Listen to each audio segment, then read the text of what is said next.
मजाक सिर्फ संवैधानिक संस्थाओं और संवैधानिक पदों का ही नहीं उड़ाया जा रहा, मजाक तो जांच एजेंसियों का भी उड़ाया जा रहा है। आज 21 तारीख है और आज अरविंद केजरीवाल को ईडी के सामने पूछताछ के लिए पेश होना था, क्योंकि ईडी ने केजरीवाल को समन भेजा था। लेकिन केजरीवाल जी विपश्यना करने चले गए। केजरीवाल विपश्यना के लिए इस बार पंजाब गए। पंजाब में होशियारपुर के आनंदगढ़ में धम्म धजा विपश्यना केंद्र है। आनंदगढ़ के इस विपश्यना केंद्र में केजरीवाल 10 दिन तक रहेंगे। इस 10 दिन में केजरीवाल टीवी, मोबाइल, इंटरनेट, अखबार से दूर रहेंगे। केजरीवाल विपश्यना के लिए पहली बार पंजाब गए हैं। इससे पहले वो बेंगलुरु, जयपुर, नागपुर जैसी जगहों पर विपश्यना के लिए जा चुके हैं। केजरीवाल दूसरे सम्मन के बाद भी ईडी के सामने पेश नहीं हुए। भाई, अगर आपको विपश्यना के लिए जाना था, एक दिन रुक जाते, ईडी का जवाब देकर चले जाते। इंडी गठबंधन के लिए रुके ना, एक दिन पहले जाना था, लेकिन इंडी गठबंधन की मीटिंग वगैरह हो गई तो एक दिन लेट से गए। तो इंडी गठबंधन का जवाब देने के लिए देरी नहीं हो रही थी, लेकिन विपश्यना में जाना इनके लिए ज्यादा जरूरी था ईडी के सामने पेश होने की बजाय। तो बीजेपी अब निशाने पर ले रही है। बीजेपी ने कहा कि केजरीवाल शराब घोटाले में पूछताछ से बचने के लिए विपश्यना के पीछे छिपने की कोशिश कर रहा है। सुनिए संबित पात्रा क्या बोल रहे हैं। विपश्यना के पीछे छुपने की कोशिश अरविंद केजरीवाल कर रहे हैं।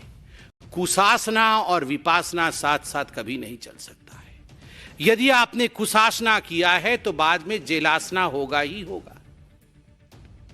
ये जेल आसन के बारे में हम नहीं बता रहे हैं अरविंद केजरीवाल जी, आप ही के 2 मंत्री सौरभ भारद्वाज और अतिशी मरलीना जी ने बड़े स्पष्ट रूप से प्रेस कॉन्फ्रेंस करके कहा कि हमें पता है अरविंद केजरीवाल जी की गिरफ्तारी हो, ओवर कॉन्फिडेंट, गिरफ्तारी होगी, जरूर होगी।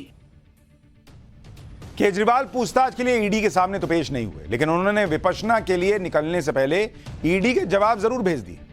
केजरीवाल जी ने लिखा कि वो हर कानूनी समन को मानने के लिए तैयार है, लेकिन ईडी का यह समन पिछले समन की तरह गैर कानूनी है, ये उन्होंने घोषित कर दिया। जैसे उन्होंने सेल्फ क्लेम किया हुआ है कि हम लोग सब पाक साफ हैं, हम सब कट्टर ईमानदार हैं, हम में से कोई किसी ने गलत नहीं किया, खुद ही सर्टिफिकेट दिया है। उन्होंने ईडी के सम्मन को भी सर्टिफिकेट दे दिया कि यह गैर कानूनी सम्मन है। केजरीवाल ने ईडी के समन को राजनीति से प्रेरित बता दिया है और समन को वापस लेने की मांग की है, जैसा पिछले बार किए थे।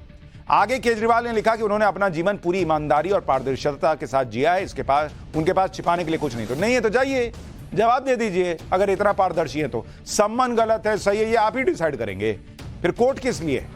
अरविंद केजरीवाल की ईडी को लिखी चिट्ठी को लेकर भी बीजेपी ने उन्हें निशाने पर लिया। सुनिए इस पर बीजेपी क्या कह रही है। 5 राज्यों में आम आदमी पार्टी के स्टार प्रचारक, शराब घोटाले के किंगपिन, सरगना अरविंद केजरीवाल जी के प्रचार के बावजूद 0.5% या 0.7% वोट मिला है और उस कारण से वो ईडी के सामने 2 नवंबर को प्रस्तुत नहीं हुए। जब उन्हें ईडी ने फिर से पूछताछ के लिए शराब घोटाले, जिसके किंगपिन है अरविंद केजरीवाल, जिसके मास्टरमाइंड है अरविंद केजरीवाल, करोड़ों करोड़ रुपए का गबन किया है अरविंद केजरीवाल जी ने, मोटा माल कमाया है अरविंद केजरीवाल जी ने, जब इस विषय में पूछताछ करने के लिए बुलाया गया तो एक चिट्ठी लिखी है अरविंद केजरीवाल जी ने। लेकिन ईमानदारी के सबूत तो केजरीवाल के करीबी लोग लगातार दे रहे हैं। ये वो करीबी हैं जो भ्रष्टाचार के आरोप में खुद जेल में हैं। इनमें से एक बड़ा नाम संजय सिंह का है। शराब घोटाले में संजय सिंह की न्यायिक हिरासत अब 10 जनवरी तक के लिए बढ़ा दी गई है। संजय सिंह की जमानत अर्जी पर आज फैसला आना था, लेकिन यह फैसला टल गया है। ईडी ने संजय सिंह की जमानत का विरोध किया था और यह आरोप लगाया था कि 2 करोड़ के लेनदेन की 2 किश्तों में यह किया गया और यह लेनदेन संजय सिंह के घर पर हुआ था। तो संजय सिंह भी जेल से नहीं निकल पा रहे, जमानत अभी तक मिली नहीं है उनको। मनीष सिसोदिया को नहीं मिल रही।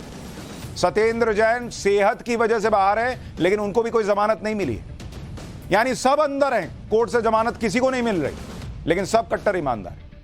और केजरीवाल जी अब विपश्यना करने चले गए। ना हम तो ये तो समन ही गलत है। अब समन भी इनसे पूछ के बनेगा कि कैसा बनना चाहिए, तब ये जाएंगे। मतलब ये अलग लेवल है कि समन कैसा होगा मैं बताऊंगा और वो मेरे हिसाब का समन होगा, तब मैं जवाब देने आऊंगा। गजबे।